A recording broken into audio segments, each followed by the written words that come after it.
What's going on, guys? Happy Friday. Sorry it's a little bit late. Just trying to get some audio stuff figured out. But we can go ahead and jump into it, I think. It's water here.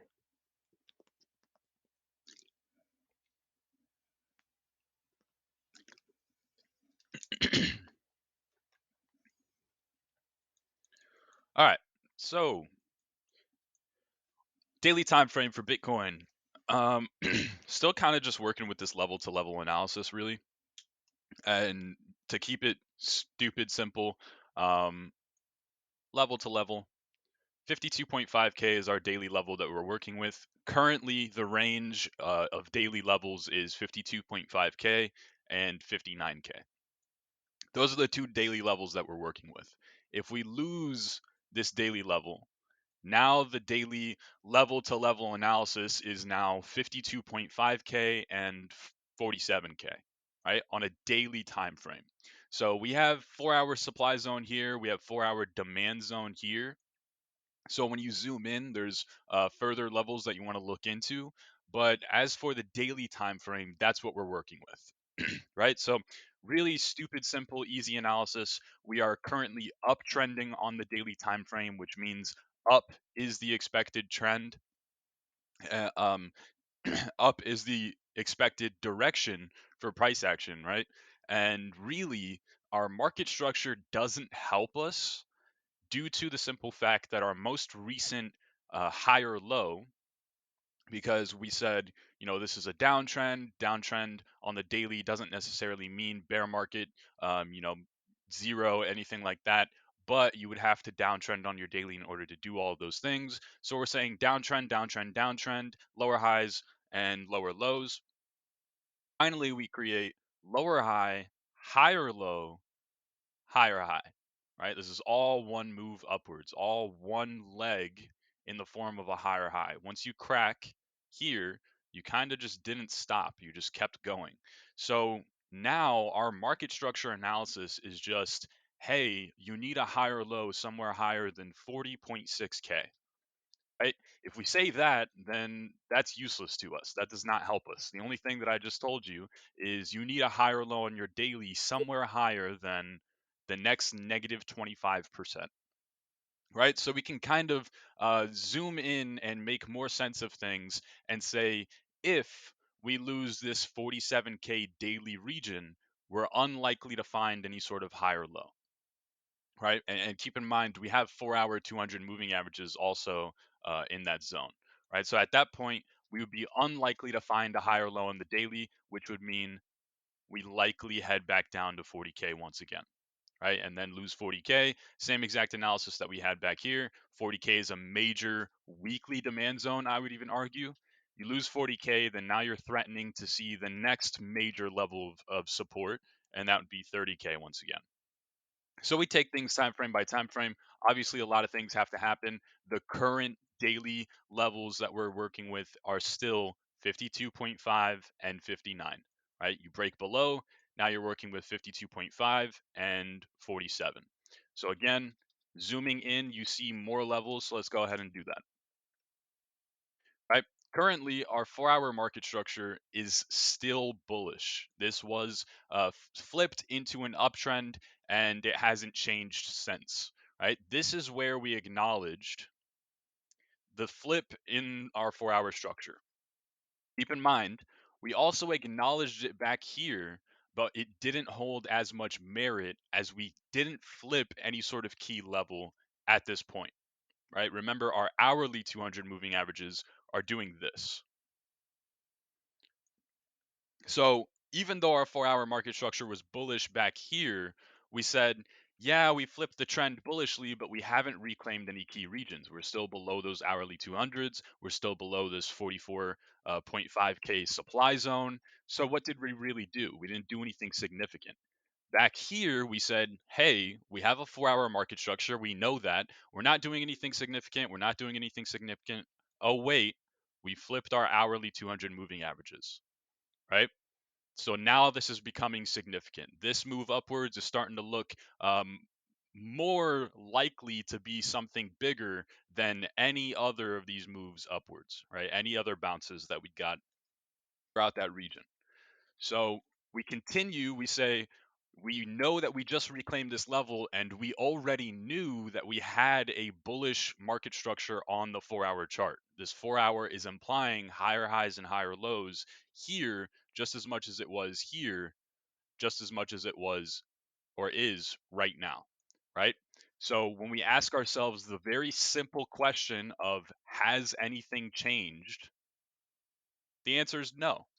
You've consistently found higher highs and higher lows on your 4-hour chart, right? Even if you count this one, higher highs and higher lows, and this move upwards is no different. You just simply found another higher high. So your 4-hour is implying that you are going to find a higher low on your 4-hour chart and continue this uptrend that you've had since September 30th, right? That is the simple analysis. And then if we break this structure, we would either form a lower high, right? So higher low, we find it, and then lower high, and then we start to downtrend, like our hourly market structure starts to flip bearish, or maybe we don't find a higher low at all, and maybe we just crack and now we form lower low, right? So we form a lower low, we break our market structure bearishly on the 4-hour, we come down to test this 52.5K region. Now it's turned into we either bounce from here and then flip bullish again, or we lose this region and now we're at risk of seeing a bigger pullback, right? So level to level on the 4-hour chart, even so, right, or just as much as that daily as well. So break your 4-hour structure bearishly. You're going to come down and put some pressure on this 52.5K daily demand zone to hold. If the daily demand zone fails to hold, you're now working with level to level, right? You lose 49.5K. Now you're coming down to that higher time frame invalidation where you either hold this region on a high time frame, you hold the 4-hour 200 moving averages, you hold that 47K daily demand, or you threaten breaking the entire high time frame trend, right? Bearishly. And now all of a sudden the macro outlook starts to look very bleak and not exciting and pessimistic at that point. So currently still looking for higher highs, higher lows. And then really that's about it. And the hourly time frame just kind of gives us these hourly 200 moving averages to work with. So if you don't know, now you know the hourly 200 moving averages are very nice, clean, consistent intraday local bottoms and local tops for Bitcoin. I mean, Bitcoin loves these hourly 200 moving averages, not only historically, but also recently as well, right? Local top, local bottom. Didn't quite got a little bit of a bounce, and then once you lost that region, was a ton of support in that region. You lose it, massive cascade downwards, and we bounce. Everyone's screaming V reversal, V reversal. If you didn't buy the dip, have fun staying poor. You tap your hourly 200s, major top. Tap the hourly 200s, major top. Reclaim the hourly 200s, oh shit, this time is different than all these other times. Maybe this leads to something bigger, and it does, right? So these hourly 200s clearly have a lot of significance for price action. So um, basically, the only thing that they help us with as of right now is if do break this 4 hour structure, say we create a lower low, or maybe we create a lower high and then lower low, we lose this region, we want to watch for these hourly 200s to act as support. And currently, if we were to break down sometime soon and see a big cascade, these hourly 200s are lined up with that 4 hour demand zone that we're also watching, right? So this would be a nice region for something like a scalp long, uh, just a nice pullback long, trading the higher time frame trend, looking for the pullback, take profit, and then take profit, right? Something simple like that. And you're just trading the confluence in hourly 200s and 4 hour demand, things like that. Right? So that's to come if price action provides that. Currently, we're still uptrending, so that's technically not implied that it's going to happen. It's more of a if it happens, this is what to watch out for, right? So that's why we're saying these hourly 200s don't really help us out right now, but it pays, I mean literally, it pays to acknowledge where they are, right? We were talking about the hourly 200s for all of this downtrend, and this is the one time where they got tapped. We're saying look for the hourly 200s to hold up as resistance, look for them to hold up as resistance. Finally, days later, we come up and test them and we get a macro top, right? So we want to acknowledge where they're at. So just something to keep in mind. And then we'll move on. We'll go to Eth USD. Um, we'll start on the daily. Eth USD market structure analysis is going to be the same exact as Bitcoin's. We found our higher high, higher low, that sort of market structure, but it's all the way down here at 2780. So if I tell you, hey, ETH just needs a higher low on the daily time frame somewhere higher than 2780, that doesn't help you. You look at me and you're just like, wow, really? Great analysis. Thank you so much. So that is the daily analysis, unfortunately. So we need to kind of whittle things down and try and make more sense of this price action. Currently, we're testing this daily supply zone at like 3650 ish region. And if we break that, then there's not too much stopping ETH from heading up into new all time highs once again. Keep in mind, I was the same person saying this exact same analysis here. There's not much stopping us. There's not much stopping us. There's not much resistance. Every time frame is confluently bullish, that sort of thing, right? We break down, we lose the demand zone. Probabilities are now shifting. Our 4 hour structure is breaking. Our daily structure breaks. All of a sudden, the market environment has shifted dramatically, right? So, regardless of that, we're still going to take the same approach. We're creating higher highs, higher lows on every single time frame. We're breaking through each and every resistance and then back testing it and heading for the next resistance. It's going to be the same exact analysis if we do so here. We break this supply zone. I fully expect continuation up into the next resistance. And truthfully, I don't see much of a resistance from 3600 to new all time highs. So I will be expecting new all time highs for ETH just as much as I was expecting them back here. And I was very wrong, right? So I want you guys to understand that and acknowledge it. Trading the trend doesn't mean that you're always going to be right. It means that hopefully you are right for a long enough period of time and a significant amount of price action, enough to more than make up for the one time that you're wrong, right? Because this mentality is what had you bullish for all of this uptrend. Mentality is what had you bullish for all of this uptrend. So we're going to assume that what has worked is going to probably keep working, right? So then we need better invalidation still. We can't really work with much. Remember that daily market structure analysis is just, hey, we need a higher low somewhere higher than here, right? Not too helpful. So 4 hour analysis, we want to watch our 4 hour 200 moving averages along with this 3250 daily demand zone. And once you lose that region, then it seems very unlikely for ETH to find any sort of higher low higher than here, right? So it would seem like expansion downwards and you just trading level to level analysis towards the downside now, it seems like that would be the more likely outcome if this higher time frame demand zone is lost, right? Currently, the 4-hour market structure is actually still bullish. We're still creating higher highs and higher lows for ETH USD as well. And that could have been said back here: higher highs, higher lows, higher high, higher low, higher high, higher low. And if you count all of these, maybe you do, maybe you don't. I probably wouldn't. Probably just say higher high, higher low. This is all one higher high. But regardless, no matter how you see it, we are consistently creating higher highs and higher lows. We are still uptrending into resistance. Either resistance breaks or the trend breaks. One of them has to give, right? One of them has to give.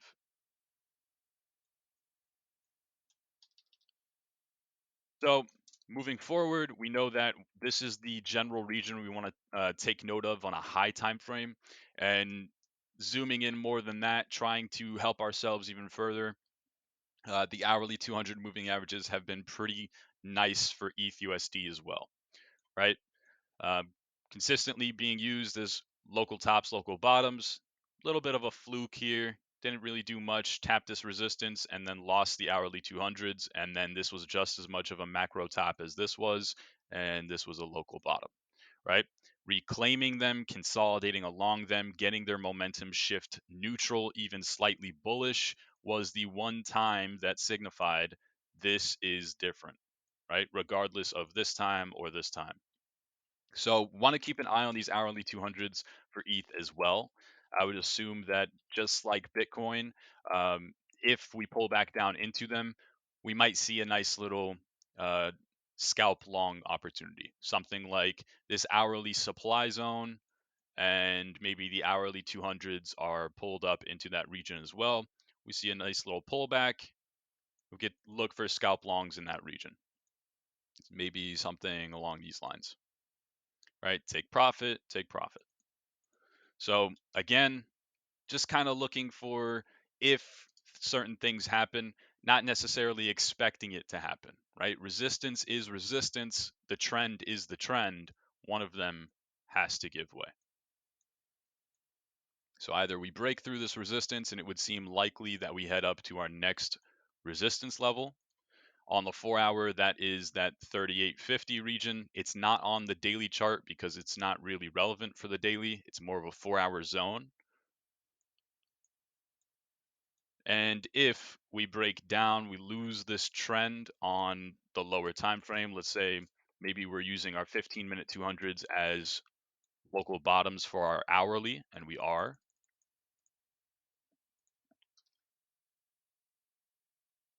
Right, so we lose this 15-minute 200 trend. We lose what we're finding local bottoms along, and it would seem likely that we get a bigger pullback. 3% into that next region. Hopefully those hourly 200s are lined up with this hourly demand zone. If we lose that region, it would seem likely that we do level to level towards the downside once again. And that's that higher time frame region where you really want to see ETH USD hold this zone, or else you threaten going macro bearish. All right. So then move on to ETH BTC.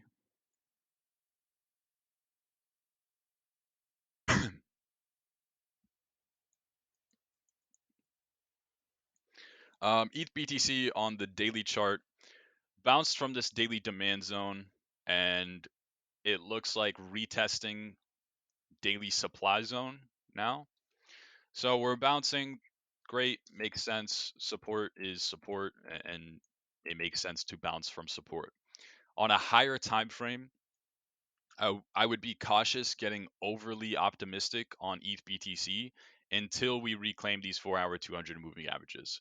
And at the moment, with those 4-hour 200s, this 0.07 supply zone as well, right? Maybe like more of a daily supply zone. So if we were to continue that break in the structure, right? Because currently it's just lower highs, lower lows, and then this is higher low. We want to see higher high, reclaim this region. Now we have potential to bounce towards the resistances above our heads, right? Maybe the hourly 200s are somewhere in this region.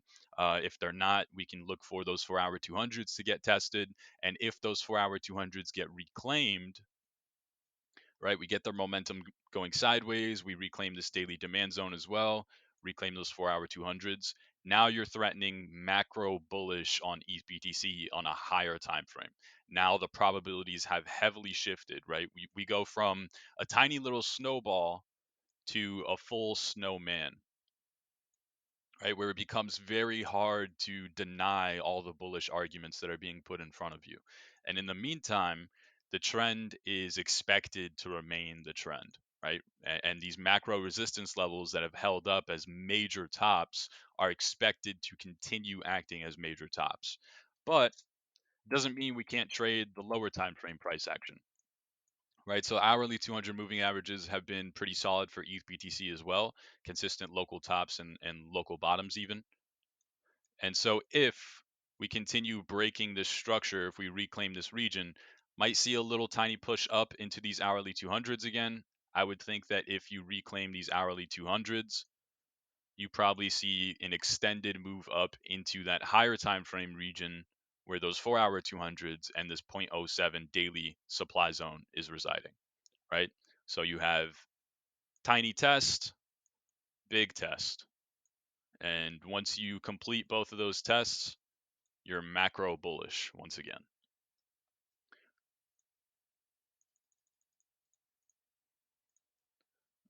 Get rid of these two. All right, Bitcoin dominance. I think we can pretty much just kind of skip through this. Really, not much changed. Bitcoin dominance still kind of ripping. Mainly the chart that we want to be looking out for is the 4-hour. These 4-hour 200 moving averages have consistently been acting as like our indicator for should we be looking and interested in altcoins, right, outperforming BTC, or should we be sitting in BTC and just kind of trading USDT pairs, that sort of thing. So currently Bitcoin dominance has reversed. And when I say reversed, I mean it's now implying that the trend for the next few weeks, maybe the next month, maybe the next couple months, maybe a whole market cycle, who knows, right, is going to be altcoins failing to outperform Bitcoin. And I'm saying this understanding that as of recent, altcoins have been bouncing against their BTC pairs, right?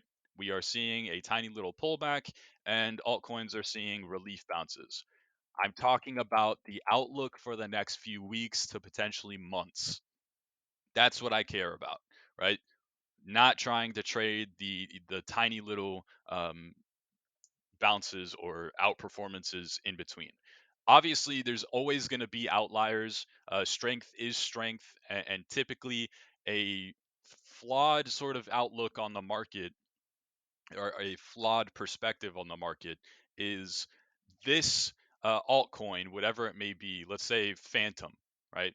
Phantom is currently ripping into new all-time highs, I believe. It's up like 100% in the past week or so. So people will look at Phantom and say everything else is underperforming. Everything else is only going down. Phantom is only going up. I should short Phantom. It's going to follow the crowd. And usually that tends to be the wrong sort of perspective. The outlier is going to be an outlier for a reason, right? And strength is strength. And when people see strength and the rest of the market is significantly weak, right, they're going to flock to whatever is strong. Hence, only making it stronger, right? Only providing more liquidity, only adding more volume, only pushing the price up higher. So, whatever that outlier is, maybe it's just one coin, maybe it's a handful of coins, maybe it's 20 coins, right? And the rest of the market just sucks. That's going to be the plays, and those are going to be the exception to this very general very broad analysis, right? We're just trying to get a general gist of what are altcoins across the board doing against Bitcoin. And Bitcoin dominance truly is very flawed because the way that it's calculated, technically speaking, a big altcoin, something like XRP, its market cap could plummet significantly and every other altcoin could go up against Bitcoin. And yet you would see Bitcoin dominance go up, right? So every altcoin is outperforming BTC except XRP, which significantly dropped in market cap, and that caused Bitcoin dominance to go up.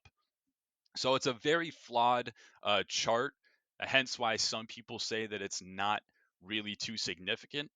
But I mean, if you guys have been watching these streams since I taken over, or even just since the start of 2021, it's been basically what I revolve my entire altcoin portfolio around, right? Should I be heavily exposed to altcoins? Should I be heavily de-risked to altcoins and more focused on Bitcoin, right? Things like that. We see these 4-hour 200s curl over, implying that altcoins are going to outperform, and they outperform for 5 months. We see them start to go sideways. We see price action start to reclaim them as support. We want to de-risk our exposure. Generally, altcoins are going to have a hard time outperforming. There's always going to be the outliers. I think the outlier during this move, I want to say it was Sol. I'm not too sure on that, but there's always going to be those outliers. But generally speaking, we saw most altcoins struggle to outperform against Bitcoin for the next 2 months. And we jump in here, we say, hey guys, we don't want to show up too early to the party, don't want to show up too early. And then, oh, wait, the party has started. We want to show up to this party. And the party lasts for 2 months. We came in a couple days ago, sometime last week, I believe, and we said, hey, this party seems to be ending. Right now, at this point, you have to convince me of why is the party not ended? Why are we going to restart the party? Is the DJ back? Are people back on the dance floor? Did somebody go and restock all the beer? You know, whatever stupid kiddish analogy you want to use, but that's the one that I'm using, right? You have to convince me now, why should I get back on that dance floor? Why should I show back up to this party at this point? And then we see this massive spike upwards, right? So the analysis is working. And then through this analysis, we saw altcoins fail to outperform. We saw altcoins go down negative 20% mostly across the board, while Bitcoin was ripping upwards, right? So we want to keep sticking with whatever's working, and this Bitcoin dominance analysis on a high time frame is working. So for me, you're not going to convince me to show back up to this altcoin party once again until these 4-hour 200s start to slope sideways again, maybe even slightly bearish, and we start trading below them, right? At this point, that's when I'll come in and I'll say, oh shit, you know what? That party has resumed. I need to show up again. Until then, I'm going to be anticipating that the party's not going to start back up, and I'll be on my couch watching TV eating potato chips, right? And call me, let me know when the party starts. To me, party starts here. So that is the Bitcoin dominance outlook. And honestly, I anticipate that this is going to continue being the dominance outlook. And so usually, or at least that's what it's been for, I mean, recent months, 2021, basically all of 2021. Whenever we decide on a bias, that tends to be the bias, and that tends to be the analysis for at least bare minimum has been 2 months so far, right? Every time we switch our bias for dominance. So anticipating something similar. So I'm sure these Bitcoin dominance analysis are going to be very repetitive in coming weeks, coming months. That is everything that I want to ramble about. Now that I've got my rambling out of the way, is there anything that you guys want to see?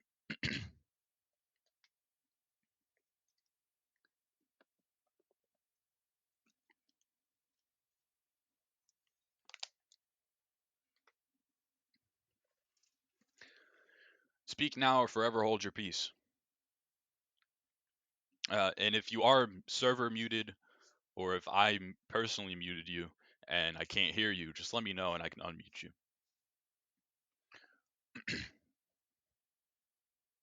Nobody has anything for me, then I will keep this stream short.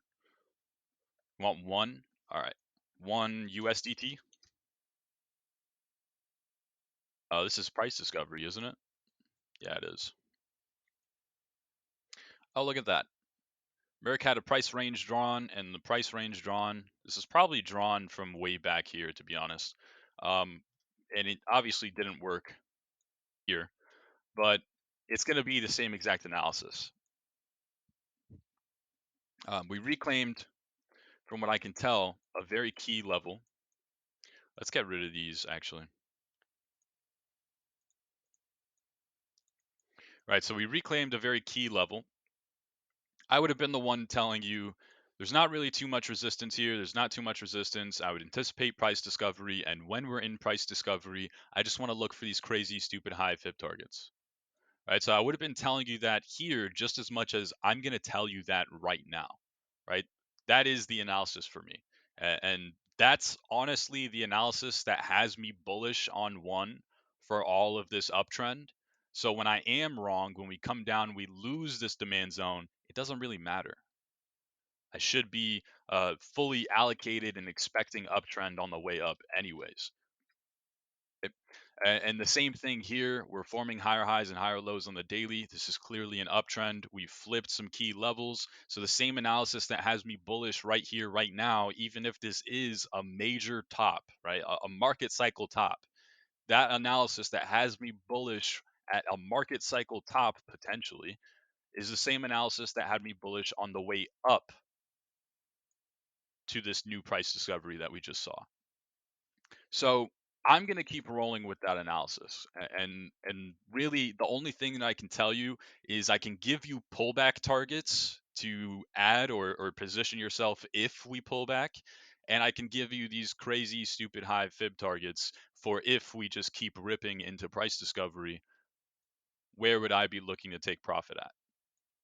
That's every single one of these. And in the meantime, while I'm anticipating some sort of uptrend, right, while I'm calling for one to see the 1.618 and I'm adamant and I'm sitting here calling bears dumb, right? I'm putting my reputation on the line. I am just in this like 20 IQ mentality of one go up, right? One number one or number for harmony go up, right? Stupid, simple mentality. You need an invalidation to go with that. And if you don't, then you're kind of screwed, right? Because how do you know when to stop anticipating number go up?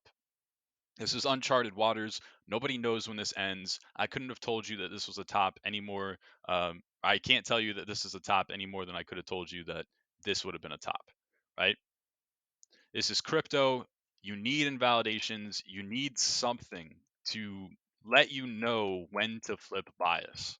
It doesn't just help to be a moon boy all the time with no safety measures. So the high time frame invalidation for me looks to be these 4-hour 200 moving averages, which is unfortunate, right? Because our daily demand zone all the way down here at 16.5 cents and our 4-hour 200 moving averages, once you lose those, that's when I'm macro bearish on one, right? That's when it makes sense to fully cut all of my exposure to one, look to buy back lower, 13 and a half, 11.4, 8, whatever.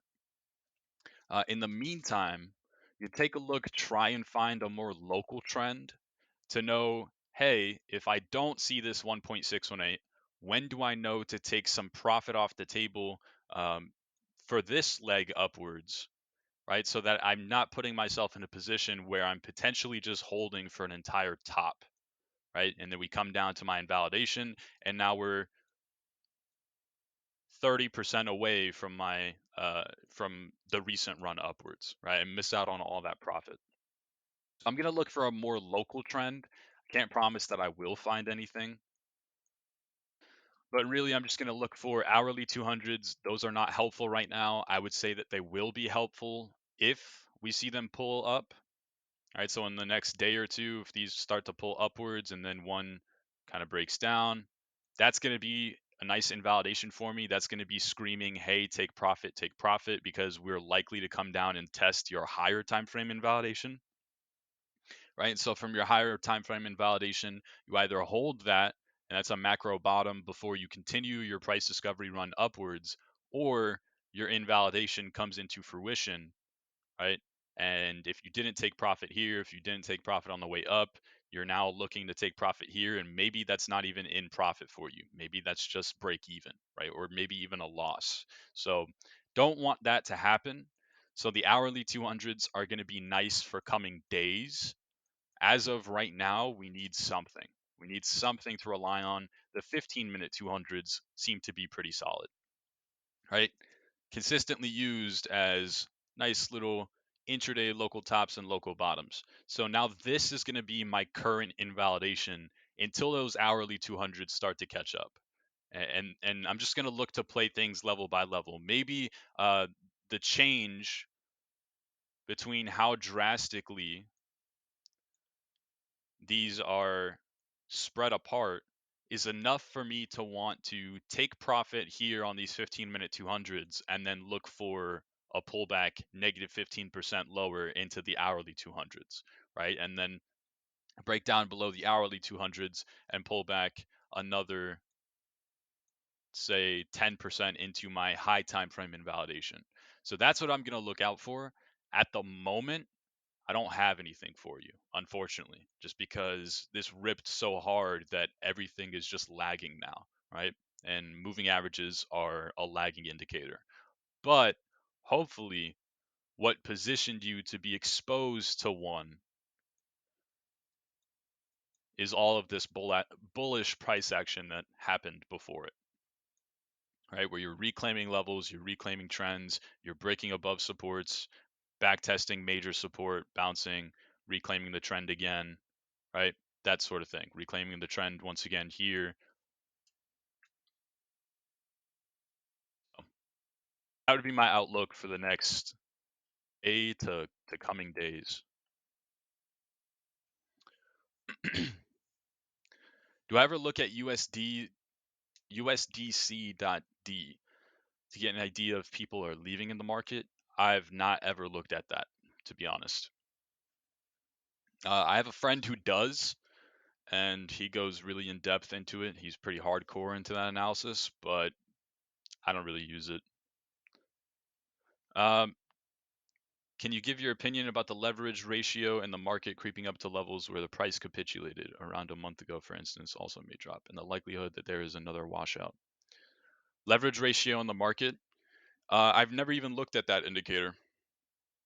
Uh, if you can show me or if you can link me a chart to the leverage ratio in the market, then I'll give you my thoughts on it. But I don't have any thoughts. Like, I know this sucks, guys. I hate when you ask me questions and I just don't have an answer for you or like anything. But it's the honest truth, right? If something's not a part um, of my tools of my system, then I'm not going to have an opinion on it, and that's specifically why I don't use it, right? Because I don't have an opinion on it. If you can show me something or a chart that has leverage ratio or tell me where can I find leverage ratio, I'll be happy to go look at it and give you some thoughts on it, but I've never even looked at it.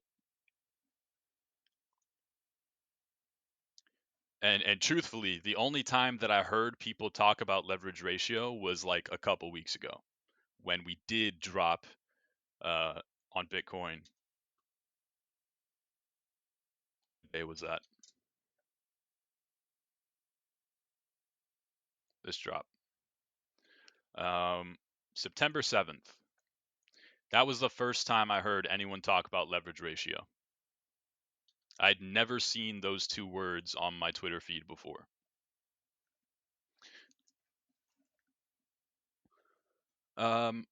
XTZ USDT.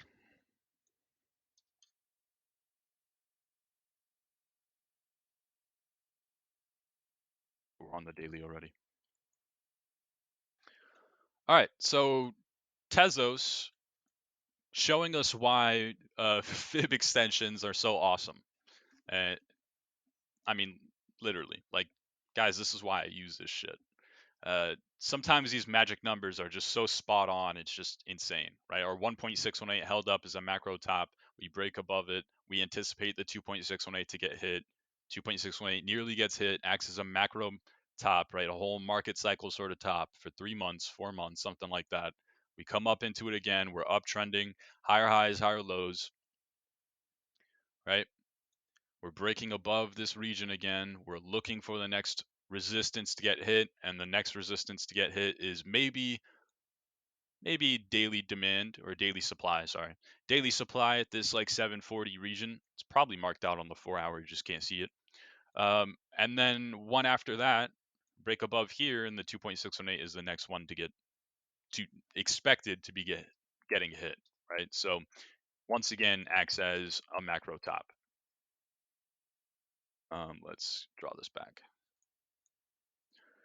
So moving forward, I would look for the daily trend to continue. I would look for these higher highs and higher lows to continue, and then I would just look for the next fib target to get hit.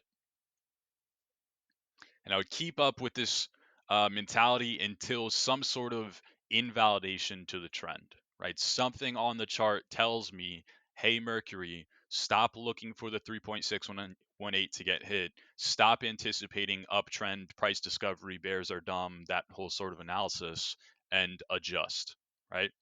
I would have taken profit on the way up into the 2.618. Now I need some sort of invalidation.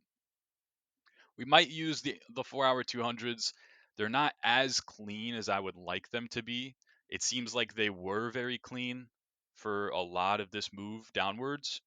And then after reclaiming them, that sort of marked the shift in the macro market environment, right? This is having a time more likely to be different than all these other times. You're shifting the exact same thing. You're reclaiming the exact same thing that you were using as a macro top indicator for the past 3 months. So this has a much higher chance to be significantly bullish. You see it hold as a macro bottom once again. See it hold as a macro bottom once again. And now this is just getting choppy. I mean, this one's a little bit choppy. This next one's a little bit choppy, even less than this one, but it's starting to get less and less respected. Nonetheless, I would still use these as a high time frame invalidation. Currently, the 4 hour market structure is threatening going fully bearish. This is a lower high. You're threatening putting in a lower low. If you do so, I would think that you drop into these 4 hour 200s again, right? Negative 10% just from losing that zone, just from creating a lower low that's not even current price. So I would think that you see these 4 hour 200 moving averages again. And truthfully, if I saw some price action like this, that would scare me out of Tezos. It would. I probably would have been scared here. Maybe I give myself the benefit of the doubt and I hold true and I hold strong because there's this daily demand zone just below it. But probably, honestly, knowing myself, I don't. All right, this would most likely scare me out of Tezos. And once we lose this region, I'm probably a seller. Further breakdown, I'm only more convicted in my selling, or the opposite route, the more risky route, is we break down from the 4 hour 200s, but I'm acknowledging this daily demand zone and I'm just looking to sell once we break down below that. But here, for the recent price action or the more local price action, if we do break down, we shift into a 4 hour downtrend. We're coming to test this higher time frame invalidation level. If we break down and lose that here, I'm out. There's nothing even to convince me that I should keep holding. Maybe we'll bounce at this daily demand zone, 5% lower. I am out. The next level that I want to acknowledge is 15% lower. That's that same exact daily demand zone again. If I can get out and then save myself a negative 15%, you better believe I'm going to do that. So if we do break down from this daily demand zone, if we fail to shift into something like a consolidation market structure, where we're finding higher lows and lower highs along this demand zone, and we eventually break out and upwards, or we fail to reclaim whatever we're downtrending along currently, anything like that, if we can't do any of those things, I am out of Tezos until these 4-hour 200s. I will look to be a buyer at these 4-hour 200s again. If those get lost, I'm out once again. I'm looking for the next level. At that point, I am macro bearish on Tezos. From here, I'm macro bearish. I'm expecting that I will be able to buy this region, and I'm expecting that this region breaks because we're downtrending now, and I'm expecting I'll be able to buy the next region and the next region and the next region until the trend flips, right? So the more local price action, because really all I just gave you were like high time frame invalidations. The more local price action is, hey, what if we hold this zone? What if this region is a back test of daily demand, and this is the test before seeing more price discovery? In order for you to do that, you would have to reclaim these hourly 200s again, right? They've been nice and consistent. They've been nice local bottoms and local tops intraday. We're currently trading below them. So once we're consolidating above them, that tells me, hey, we have a chance here. We're consolidating, we're going sideways, we're holding these hourly 200s. Maybe this is the bottom before that breakout of this consolidation and expansion upwards into more price discovery. But as long as we're below them, that tells me that we are weaker. We're losing strength, right? We're at risk of breaking this low, and we know that we break this low, we head down to the 4-hour 200s, break those, blah, blah, blah, whatever, right? So if we reclaim the hourly 200s again, that would sort of make me optimistic for Tezos and say, all right, maybe this is a bottom. Maybe we are going to consolidate on a higher time frame. Maybe we do continue the trend. And then the more local trend, or what are we finding resistance along, are these 15-minute 200s. So at this point, we've narrowed it down to, as long as we're still below these 15-minute 200s, there's no reason to anticipate anything too crazy for Tezos. We're at support, but we put in a break in our structure. We're threatening to fully shift our structure. Right? If we fully shift our structure, we know that a negative 10% drop into the 4-hour 200s is likely. If we instead break the downtrend, we hold higher low, we reclaim the downtrend.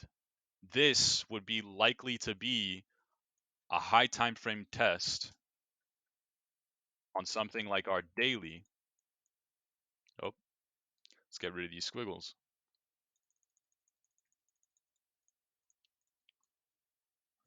Right? A high time frame test. Once that little tiny 15-minute downtrend gets broken, this is probably your back test as support on the daily. And from there, you just look for the next fib target.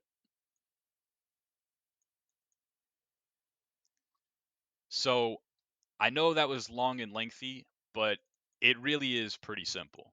It is, you either lose this region or you reclaim your 15-minute trend, and you're likely to keep expanding upwards into more price discovery, right? So basically, you just want to look for those things to happen. So now we have like a plan A, plan B, plan C. Plan A is look for further breakdown, right?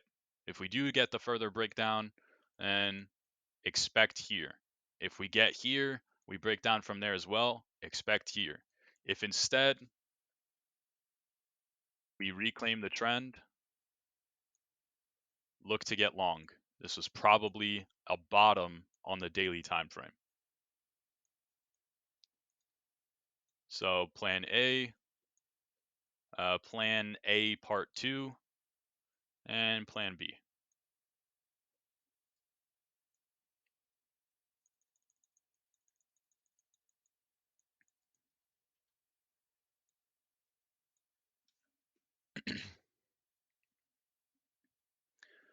Just want to see my fib targets for FTM USDT. Last request today.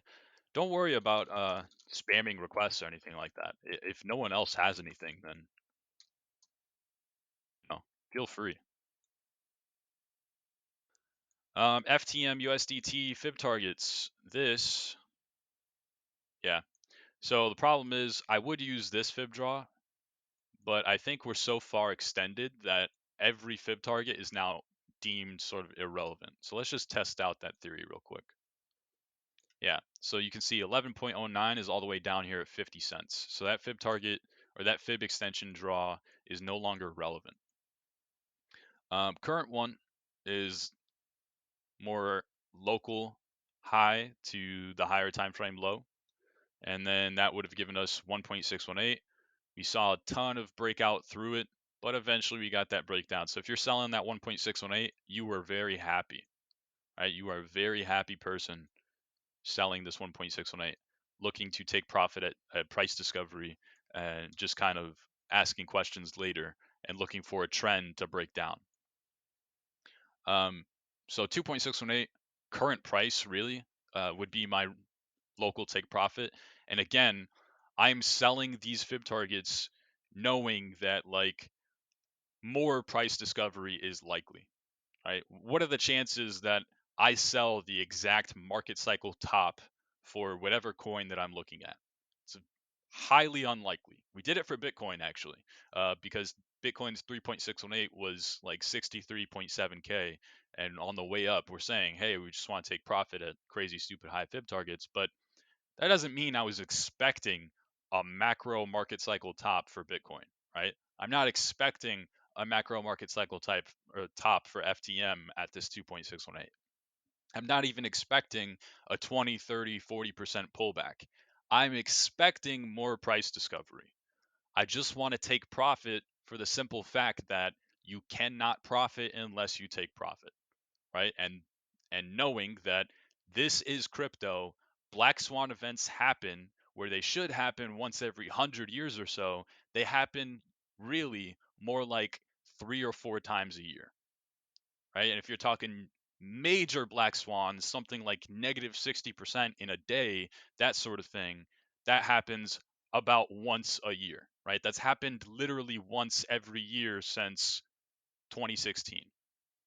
So expectations, but also adjusting for the chaos, right? In the meantime, macro invalidation for FTM, these 4-hour 200s. You cannot give me a reason why this is a macro top, right? Why this is a macro top any more than this is a top, any more than this is a top, any more than this is a top, then this is a top, this is a top, this is a top, right? As long as we are still above the 4-hour 200s on the high time frame. Obviously, you want to have like a more local trend to be trading along. I would think that just like what was the other coin that you asked for, Maverick? Was one, right? Just like one, we're kind of waiting for a trend to catch up to current price action because this rip upwards is just so parabolic and dramatic, right? It's just gotten so expanded away from where we've been trading along. We're kind of just waiting for the trend to catch up, and we're gonna play things by ear and see what do we start to find a trend along, right? But as long as we're still above the 4-hour 200s on a higher time frame, you cannot tell me why FTM will not just simply continue its price discovery. You can't give me an argument. You cannot shake me out of thinking that this fib would get hit and the next fib would get hit and the next fib would get hit, right? And that's just as true right here, right now, as it was true on the way up to right here, right now. It hasn't changed. Nothing's changed, right? So that's the mentality that I'm working with for everything in price discovery. And I know you know that already, Maverick, because you watch these streams very often. But I'm just kind of repeating myself so everyone kind of understands where we're at. I would like to tell you a more local trend so you don't have to eat all that drawdown if we do see this nasty pullback, that negative 30%. But again, that's why we take profit at regions where it makes sense for us to take profit at, right? Just kind of scraping some off here so we could sleep better at night. We know that FTM can pull back 33% and still be high time frame bullish and still be a nice buy opportunity, really, for a more higher time frame trend. And we won't, go crazy over it if that happens. We won't lose sleep. We won't hate ourselves and have major regrets. Major regrets. Nothing like that. So I would look for the higher or look for the more local trend to develop. Maybe these hourly 200s start to be pretty solid in the future, but as of now, we're at one of my take profits, and I'm a take profiter. I take profit here. I ask questions later. I expect the next fib to get hit, and I adjust when the invalidation comes into fruition. Right? All right. Astra wants Link USDT.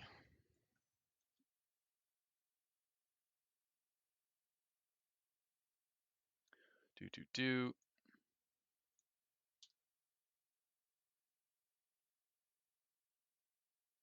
All right. Link on the higher time frame is currently getting pinched in between these 200 daily moving averages. And recently, they've not been crazy respected, but historically, they get very nicely respected. So currently using 200 daily MA, simple moving average is the green one as resistance, and then blue one, 200 exponential moving average as support.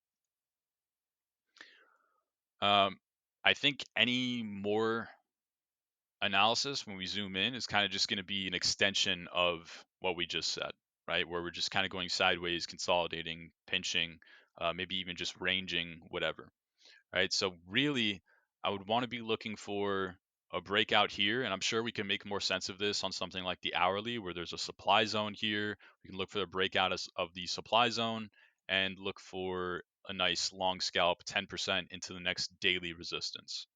And if instead we break down below these 200 daily moving average, 200 exponential daily moving average, sorry, I can't talk, then we'll look for level to level analysis towards $20 once again.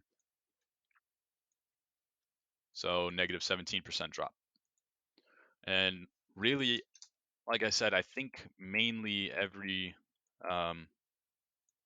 lower time frame is just going to be an extension of that analysis. And the 4-hour looks to be that way, where really there's just this like 4-hour supply zone here. There's this 4-hour demand zone here, right? Support, support, support, support, resistance, resistance, support, support, support, resistance, resistance, resistance, resistance. I would think whichever way you break determines, are you going to expand upwards or expand downwards? There's opportunity in either direction.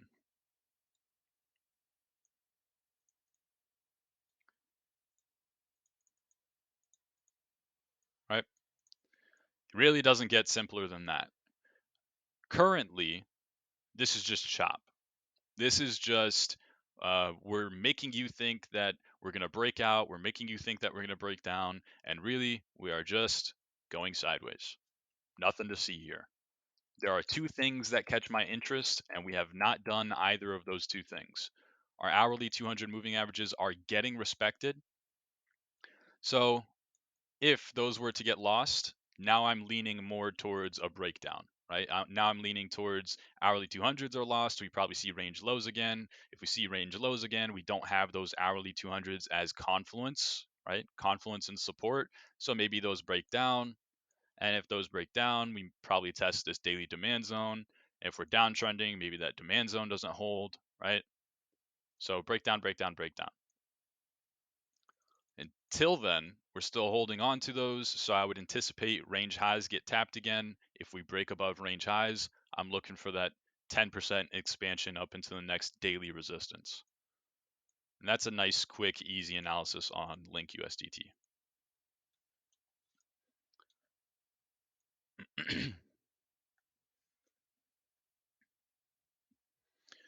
Take a look at SHIB USD or Shiba,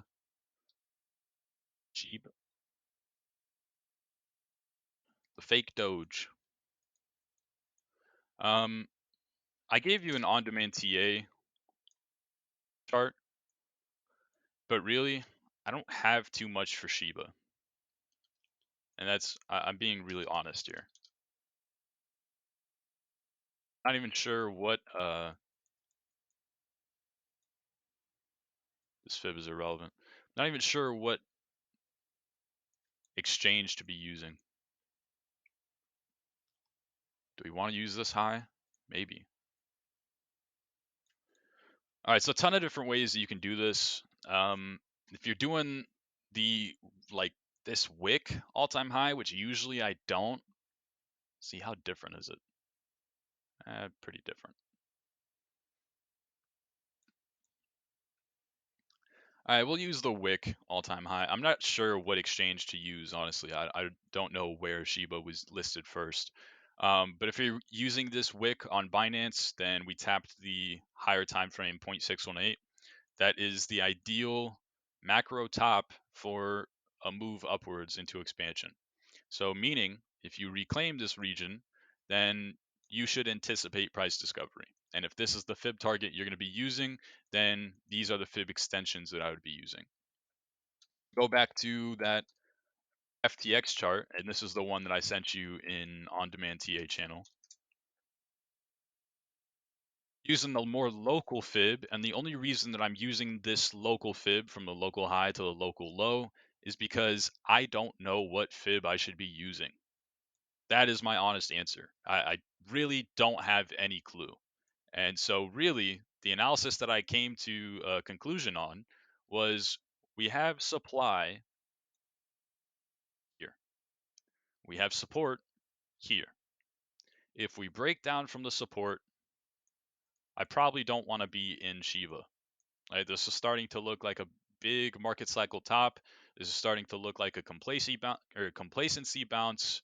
Right? This is that Bitcoin chart had it came down and broken 30K. That's what that would be to me.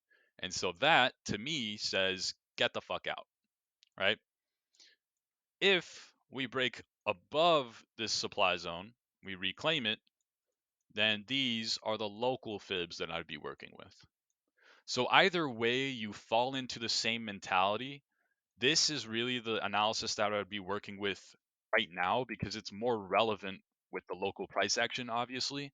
And then if things really do start to ramp up and just catch a shit ton of momentum and go into price discovery again, then I'll fall back into that Binance USDT chart, that analysis where we take that crazy wick on the Binance listing high and we go from the macro low, right, that all-time low, and we look for crazy, stupid high fib targets from there. So until either thing happens where we break out above this range high, we reclaim it as support, I would think that you continue creating higher highs on this leg upwards. Or if we break down, that would really be telling me get out of Shiba. So until either of those things happen, then I don't really have a move to make here for this coin.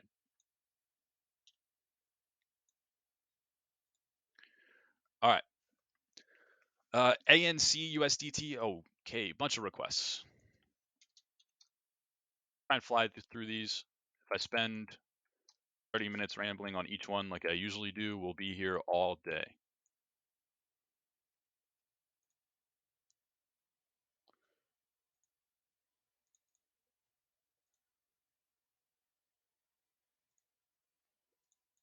All right.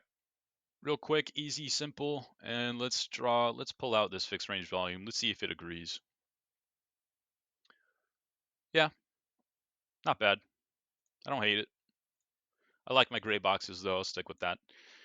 The way I see this, daily supply here at $3.50, daily demand at $2.60, and this is a deviation to your range. And really, that's about all the analysis that you need because everything else zoomed in is just going to be range, right?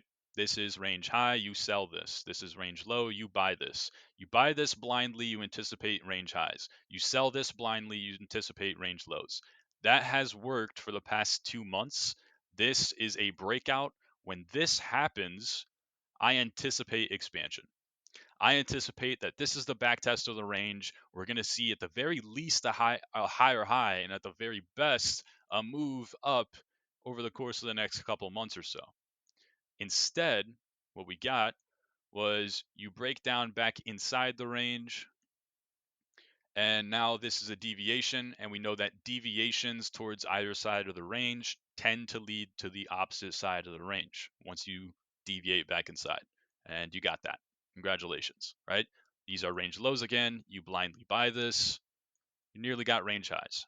Range lows again. You blindly buy this. You got range highs. So I would continue with this analysis until that breaks. And if this happens, I would anticipate a breakout and expansion away here just as much as I would have been expecting it here, right? And if we break down, the opposite is true.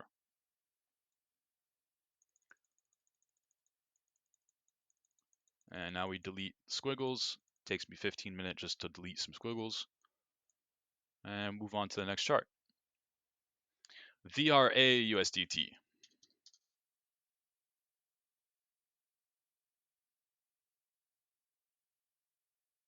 Price discovery. All right. Let's see.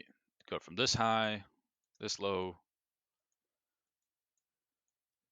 So we got golden pocket held up as a nice little resistance region, and moving forward, I'd be targeting 1.618 at around 8.5 cents, 13.5, 18, 21, 34. There's daily demand here. Whoops. Let's do it. Yeah, let's do it like that. So you back tested daily demand, you saw expansion upwards, and you just barely created a new all-time high. All right, so more price discovery.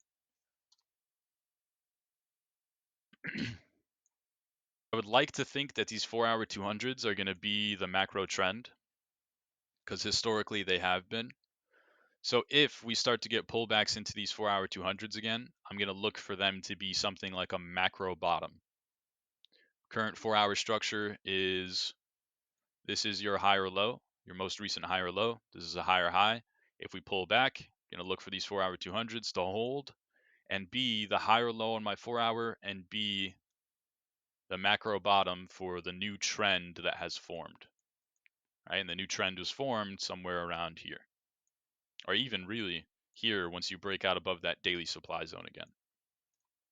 So I'd be watching these 4-hour 200s, and then really I think every lower time frame is not going to help you too much unless you're something like a 5 or 15-minute scalper. Okay, so hourly 200s have also been really solid, so maybe you keep an eye on those too, right? Maybe that's the high or low on your 4-hour chart.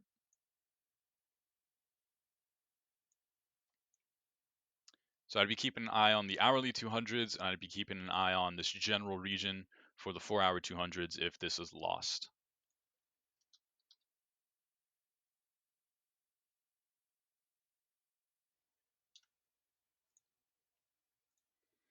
Serum USDT. These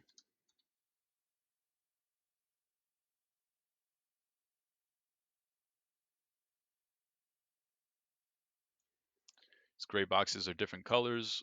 Kind of bothers me. Not gonna lie. Gray box. There we go. Actually, let's redraw this slightly.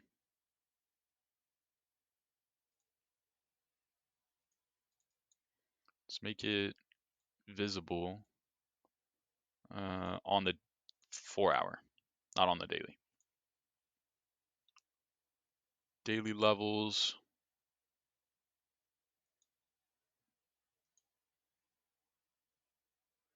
Yep, we want to keep this fib draw here in case we continue upwards. I don't really see any other daily levels. I think this is just what we're working with. Probably make some a better analysis on the 4-hour chart, but for the daily, this is what we're working with. We're testing daily demand the way that I see it at this $8 region. You want to see this hold, and our daily market structure is forming higher highs and higher lows. I would think that if you fail to hold this region, you probably don't continue seeing that to be true. You probably see a breakdown into these 200 daily moving averages, and really they've only gotten created not too long ago, and they haven't been tested too many times since then. And even the test that we have seen hasn't been anything like too crazy, right? It's not been they act as a macro bottom, macro top, anything like that. So I can't really anticipate them to act as support, but I can keep an eye on them, right? So at the very least, I think that you fail to hold on to this demand zone, you probably continue expanding downwards. We have 4-hour demand at $6.50. That's about where we found some relief on a high time frame bottom. And the 4-hour 200 moving averages seem to be pretty solid. So currently holding on to these 4-hour 200s as macro resistance. So I would say you really start to flip this trend or this chart bullishly once you continue this higher high, higher low sort of structure on your daily above these 4-hour 200s, above this daily supply zone at 920. And at that point, I'm looking for new all time highs once again.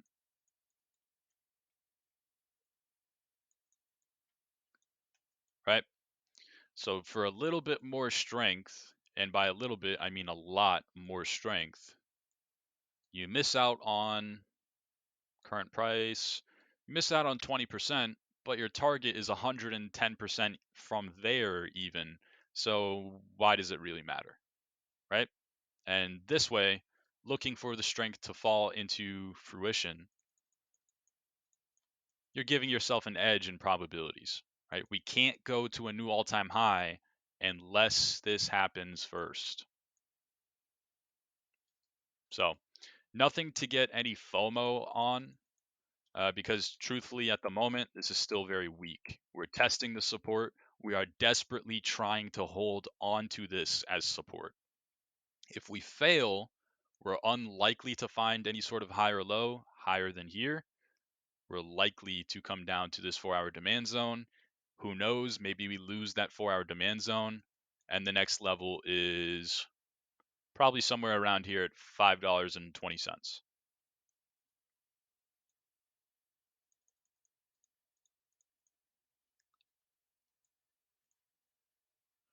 SXP USDT.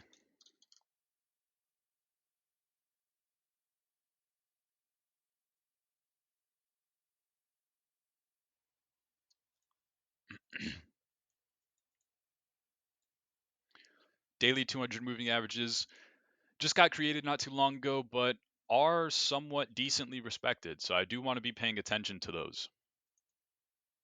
Let's do bring forward. Yeah, so I do want to be paying attention to these 200 daily moving averages. They do get pretty nicely respected. But yeah, we have a daily supply zone here at $2.56 anyways. So that means we have confluence now, right? We have confluence in resistance and reasons to expect this to be a rejection before, continuing downwards. But we also have confluence in, hey, if these regions are flipped into support, probably means we continue upwards. So level to level analysis, really, I would think that if you flip this region, probably see on the daily level to level is 260 to 350, right? 35% in between those two levels. So lots of potential for expansion upwards if certain things start to get reclaimed, right? And then even more so than that, the 4-hour 200s, which haven't been respected all too greatly recently, but do get historically well respected, are also in this exact same region, meaning you now have 3 levels of confluence telling you, hey, if this happens, we're likely to see more expansion upwards. You might have 4-hour resistance at this 290-ish region, this $3 region, but from a daily perspective, if you're trading level to level, this is what I'd be working with. All right, and on a 4-hour perspective, this is what you're working with. So maybe you have TP1, TP2 if this starts to happen, right? If that strength really starts to show. And then it looks like we might even have a more local trend that is already getting reclaimed or has already been reclaimed. And that's what's pushed us up into this confluent region of resistance, right? And I would say that are the hourly 200 moving averages, which consistently acted as macro tops for the way down, reclaiming them as support, getting them shifted sideways, starting to trade above them, expanding away from them, seeing them act as macro bottoms. All those things are telling you this is a hint of strength, right? This time has a chance to be significantly more different than all these other times. And it might be something huge, right? So that bit of strength has then pushed us up into this confluent region where there's resistance, resistance, resistance. Remember, we have those three arguments. And then if that gets flipped, now this tiny little snowflake, which is already formed into a snowball, might form into a snowman, right? Whereas every time frame is just confluently bullish, telling us uptrend, uptrend, uptrend. So probabilities really shift in bull's favor if this region starts to get reclaimed. That's the way that I'm looking at this. And I would expect another 16% move upwards, right? And then another 20% from there.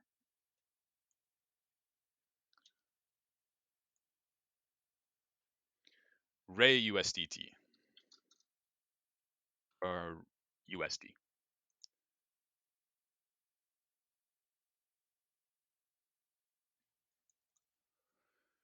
All right, so Ray, another one that cracked into price discovery and then discovered that price was too high, right?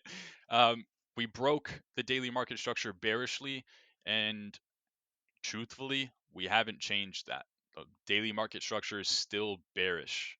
We're still creating lower highs and lower lows. This is a lower high. Price action is implying that we find a lower low.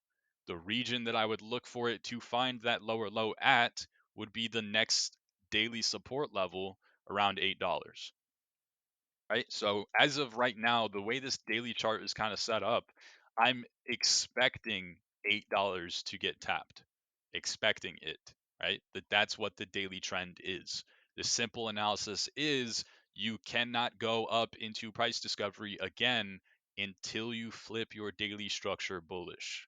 You have to at least break your daily structure bullishly in order to see $12.50, in order to see probably the supply zone that we formed at this $16 region, in order to see price discovery into $25, in order to see a bull market. You have to do something significant on your daily chart. You have not done that. So now we zoom in, right? Now we look further into it. We say, is there any lower time frame bits of strength that might convince us that we're likely to do something bullish on the daily? And my answer to that is, on the 4-hour chart at least, no. Your 4-hour market structure is also bearish, telling you downtrend, downtrend, downtrend, lower highs, lower lows.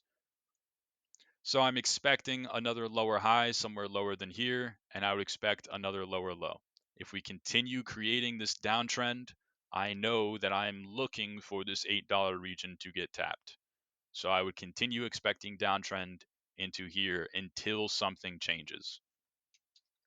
And I think the real fun one that we want to look at would be the hourly chart, because if I'm not mistaken, I believe the hourly was the trend for all this run upwards into price discovery. Yeah.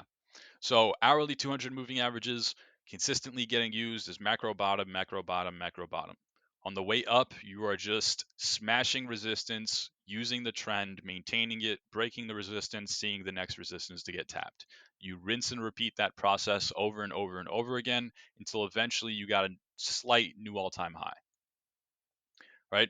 There are 3 times where price action scares me out of Ray USD.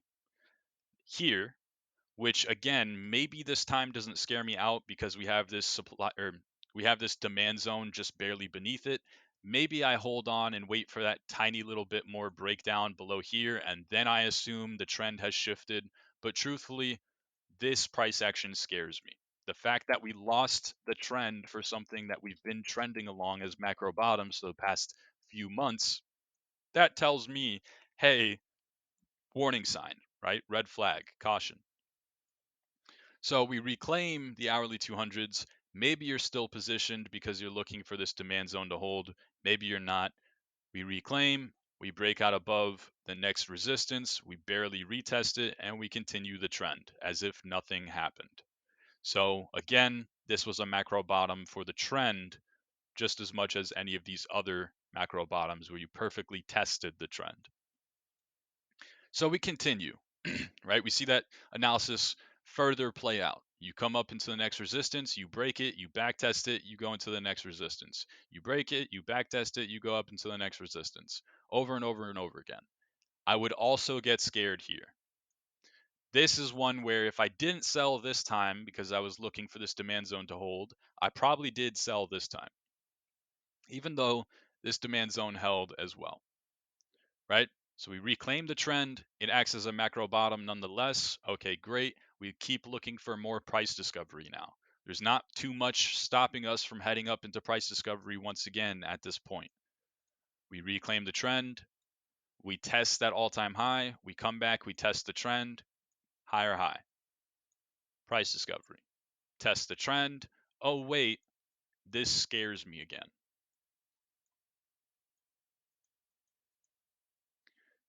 That's the time where you getting scared out of price action finally paid off. Negative 36% over the course of the next week. In 1 week, 36% drop. Right?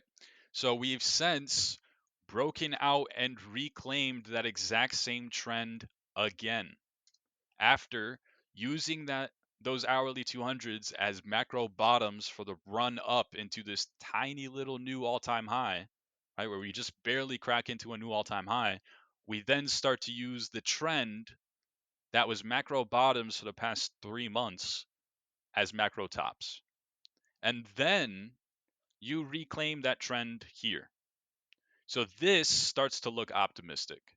Now this starts to look like this time is different. We are expanding upwards. We're testing the trend again. The same thing that we used as a macro bottom for the past 3 months and a macro top for the past month.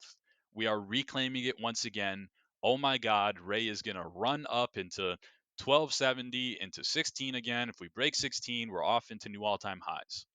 And instead, you just bleed, right? You haven't even held the retest.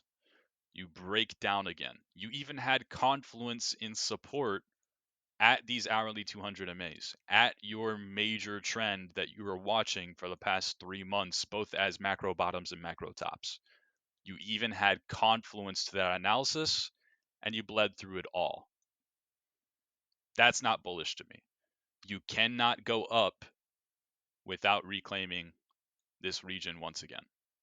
That's where I start to gain a little bit of hope, right? And start to say, maybe this was just an ugly retest. Maybe we just broke down a bit.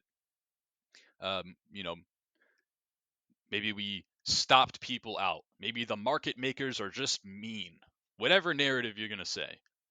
But this time starts to look different, right? This is the time where this starts to look like a bigger bottom. You start to look like you're going to threaten expansion up into the next resistance. You break that one, the next resistance, all-time highs, right? So on and so forth. But until that happens, there's nothing on this chart that excites me.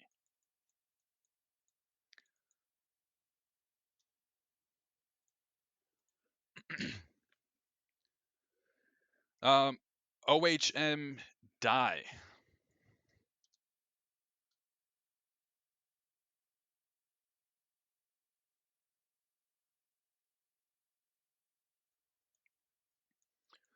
All right, so we just have a couple daily levels drawn out. And for the most part, I don't know when these daily levels were drawn, but for the most part, looks like they're getting respected pretty well. So daily resistance at 925-ish, and really once you break out above that daily resistance, I can't imagine that there's too much stopping you from heading up into new all-time highs once again. And you can physically see that when you pull out this fixed range volume profile, right? There's volume, tons of volume at this region. The gray box that we drew is getting perfectly respected, meaning a lot of the volume is probably popping in right here around this 925 region. That daily demand zone that we have drawn is another volume spike that's likely to be support in the event of a bigger pullback. The next daily demand zone we have drawn is the point of control. That's where the most volume on this chart has been traded, likely to be major support on a deeper pullback. So volume, volume, volume to go in confluence with our daily boxes. And when I say something like, I would think price discovery is likely, I'm not just saying that. I'm saying that because I'm anticipating that there's not really too many regions where sellers are willing to step in, right? Look at the volume, look at the volume, look at the volume. It's all supporting our analysis that we already had, whereas the volume here is basically nothing. Not many people are going to be willing to step in and sell once we break out above this zone, or at least that is what's implied, right? The whole theory behind supply and demand, I've said this before, so I'm sure a lot of you already know this, but the whole theory behind supply and demand is, well, not in economic terms, but rather drawing gray boxes on your chart, or drawing horizontal resistances on your chart, or drawing a trend line on your chart, and you call that supply and demand, or support and resistance, right? Whatever you want to say. The whole theory behind that is just simply, this is a region where people are comfortable and used to stepping in. So if we test that region as a seller, or as a resistance going up into it, it's likely that a lot of people are going to be comfortable with that price and used to that price and familiar with that price, and they're going to be willing to step in and be a seller. And if instead we test that exact same region on the way down as support, quote unquote, those people are once again familiar and comfortable and used to that price, and they're going to be willing to step in and be a buyer. So, where are the regions where people are comfortable and familiar to do all of those things? It's where the most volume was traded. So, that's how we pull out this volume profile chart, and it lines up perfectly with these random gray boxes that Mercury has drawn on his chart. That is the theory behind supply and demand. So when I say we break out above this region, probably not too many people who are going to be willing to step in and be a seller. I mean that. I mean, there's not a confluent region where a lot of people are going to all step in at the exact same moment and say, we are comfortable and familiar with this price. We are a seller, right? That's why price discovery tends to get drawn out, because people are looking for a price where they can get comfortable and familiar with to start selling, right? And distributing. So that's honestly the analysis, and I can't think I can help you much more than that. Hourly 200 moving averages seem to be pretty solid. See what the 4-hour looks like. Not helpful at all whatsoever. The only thing that I can tell you here is that the 4-hour 200s will be nice and confluent with a deeper pullback, right? So everything is fine and dandy when you break out above this region, because new all-time highs are likely. But until then, resistance is still resistance. And you put in a lower high on your 4-hour chart. You find a lower low, you continue down to this 630 daily demand zone. You also have 4-hour 200 moving averages as support. So I would think that this zone holds for at least a little pity bounce, right? And maybe just a whole bounce up into this resistance again before breaking out at best. And then if this region gets lost, then you're starting to look very, very bearish. All right, so on a high time frame, that 4-hour 200 moving averages and the 4-hour chart is helpful for, you know, hypotheticals. If we pull back, if we draw down, if we break the 4-hour structure and shift it bearishly. But the hourly is going to be more relevant to you, and it's pretty decent, I would say. It's not great because this is sushi swap, right? We can't expect everything to get tapped to the T and then perfectly respected, but they're pretty decent.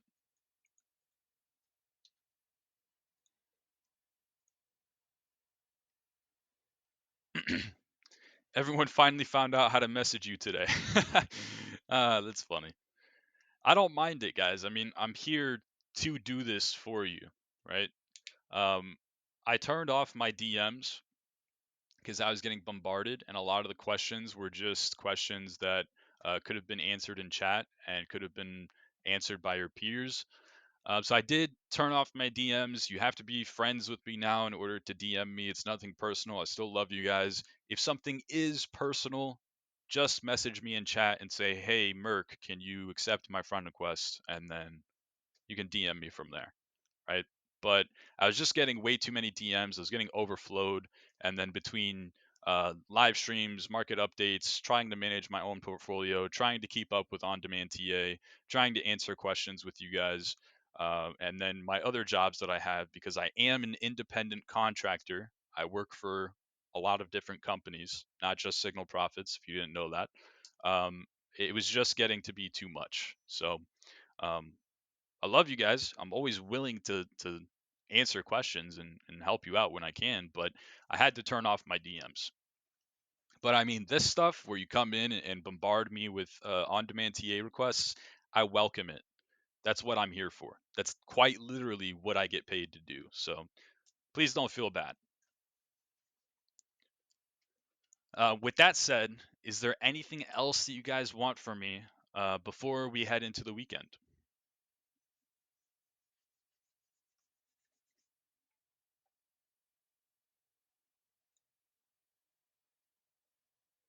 We did these already. We did that.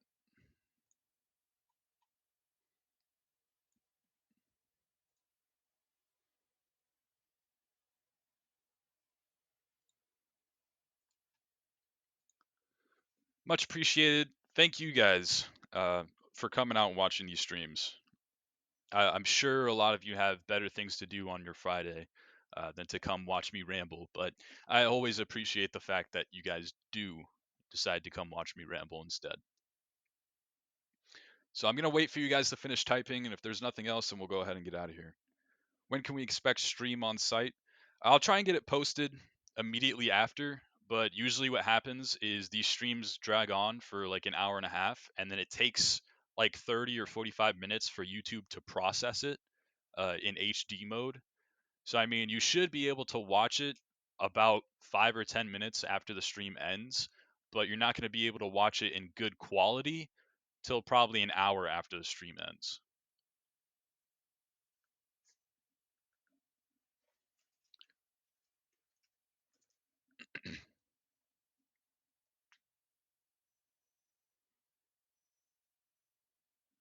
Sunny day, we're just waiting on you. Thank you, man. Great stuff.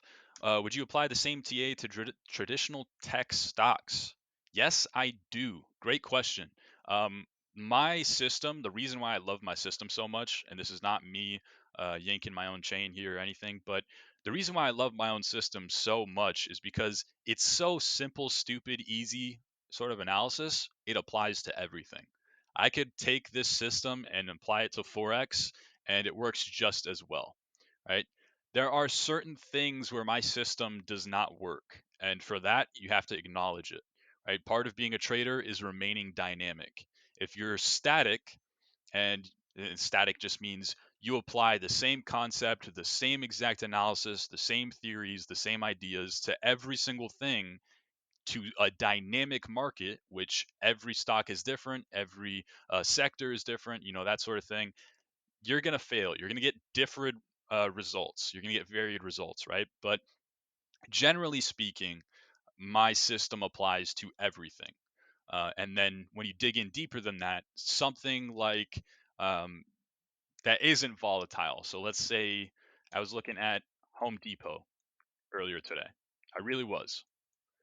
A chart that looks like this, where we're just moving in this tiny little range here, right? A 10% range over the course of 6 months, something crazy like that. Yeah, 6 months. 10% range over the course of 6 months.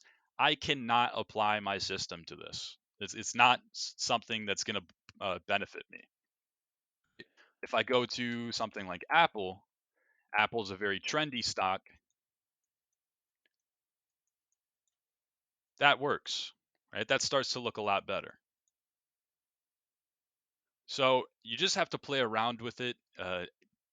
If something is yours, if something is your system, it's going to be your system over the course of time.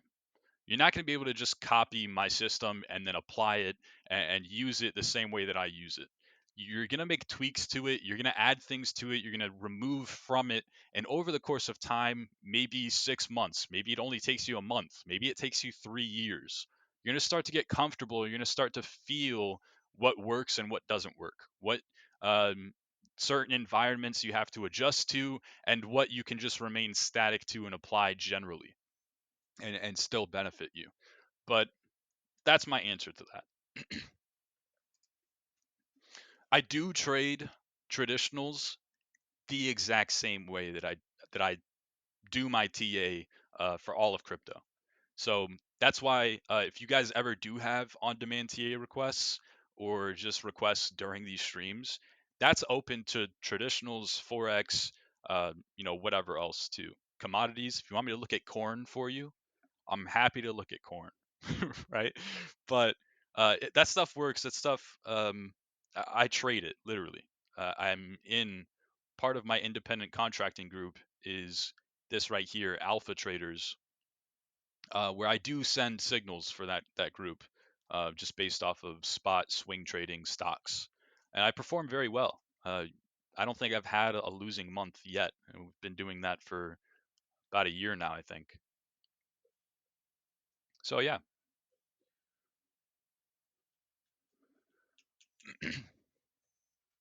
Uh, that is my answer to that. Anything else before we go, guys? I'll wait for you, Flo. No pressure. All good. All right, guys. Thank you so much, as always, for coming out. Very much appreciated. Thank you again for spending your Friday watching this stream. Always, always very, very much appreciated. Take it easy. Have a great weekend, and I will see you on Friday. Take care, everyone.